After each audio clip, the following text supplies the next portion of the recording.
আগামীকাল রথযাত্রা। আর এই দিনটি কাছাকাছি এলেই মনের মধ্যে ছোটবেলাকার অনেক স্মৃতি ভিড় করে আসে। জীবন বদলেছে অনেকখানি। আর সময়ের হাত ধরে রথযাত্রার মানেরও বদল হয়েছে আমার কাছে। এই দিনটিতে যেমন ভক্তের ভালোবাসা প্রকাশের দিন ভগবানের কাছে, তেমনিভাবে এই দিনটি কিন্তু সাম্যের বার্তাও বয়ে নিয়ে আসে। উচ্চ নীচ ধনী দরিদ্র নির্বিশেষে আমরা সকলে মিলে রথের দড়িতে টান দিই। আর এই দিনটি কাছাকাছি এলে আমি বরাবর দেখেছি একটি কবিতা বারবার মনে পড়ে, অবশ্যই রবীন্দ্রনাথ ঠাকুরের লেখা। আর রবীন্দ্রনাথ তার এই কবিতায় ভক্তের ভালোবাসাকে এক অন্য মাত্রায় পৌঁছে দিয়েছেন। এখানে কিন্তু ভগবান নিজে এসেছেন ভক্তের দরজায়। ভক্ত অনুভব করেছেন ভগবানকে। লিপিকা থেকে রথযাত্রা। রথযাত্রার দিন কাছে, তাই রানী রাজাকে বললে, চলো রথ দেখতে যাই। রাজা বললে, আচ্ছা।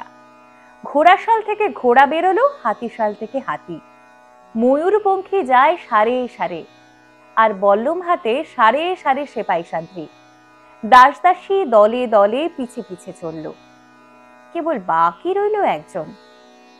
রাজবাড়ির ঝাঁটার কাঠে কুড়িয়ানা তার কাজ। সর্দার এসে দয়া করে তাকে বললে, ওরে তুই যাবি তো আয়। সে হাত জোর করে বললে, আমার যাওয়া ঘটবে না। রাজার কানে কথা উঠল, সবাই সঙ্গে যায়, কেবল সেই দুঃখীটা যায় না। রাজা দয়া করে মন্ত্রীকে বললে, ওকেও ডেকে নিও। রাস্তার ধারে তার বাড়ি। হাতি যখন সেখানে পৌঁছলো, মন্ত্রী তাকে ডেকে বললে, ওরে দুঃখী, ঠাকুর দেখবি, চল। সে হাত জোর করে বললে, কত চলবো? ঠাকুরের দুয়ার পর্যন্ত পৌঁছই এমন সাধ্য কি আমার আছে? মন্ত্রী বললে, ভয় কিরে তোর, রাজার সঙ্গে চলবি। দুঃখী বললে, সর্বনাশ, রাজার পথ কি আমার পথ? মন্ত্রী বললে, তবে তোর উপায়? তোর ভাগ্যে কি রথযাত্রা দেখা ঘটবে না? দুঃখী বললে, ঘটবে বই কি, তিনি তো রথে করেই আমার দুয়ারে আসেন। মন্ত্রী হেসে উঠল। মন্ত্রী বললে, তার রথের চিহ্ন কই? দুঃখী বললে, তার রথের চিহ্ন পড়ে না। মন্ত্রী বললে, কেন রে? দুঃখী বললে, তিনি যে আসেন পুষ্পক রথে। মন্ত্রী বললে, কই রে সেই রথ?